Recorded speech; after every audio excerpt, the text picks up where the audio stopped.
Mnakumbuka ile time ya OLX, vile the selling platform ya OLX, manze mse karibu aibiwe vitu za 70,000. My name is Architect John Saisi na karibuni sana to Funny Stories podcast.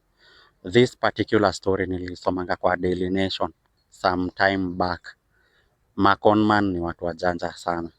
So vile ili happen, this guy akapost chairs, viti zake za nyumba kwa OLX. Alikuwa anataka ziuze abai zingine ama whatever. Akazipost na akapata feedback, a call.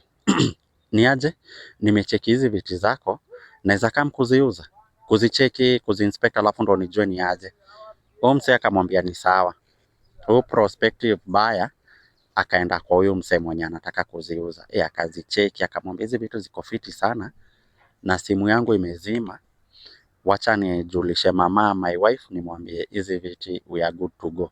Jamaa akamsaidia simu yake na mambo ikakuwa vile ilikuwa. Akacall wife yake na akasema wife yake hata amekubali viti wanakujia kesho.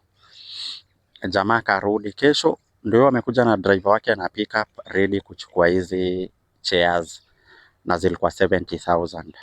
Sawa, akafika viti kidogo kidogo, mzae yenyewe akaona 70,000 received kwa phone yake. Well and good, sini viti zitolewe zipakiwe. Viti zikapakiwa kidogo kidogo hadi pick up ishaanza kuenda. Na kwambia mzee aliwafuata nyuma teketeke kabla wajaenda mbali. You know what happened? Message iliingia, of course, M-Pesa.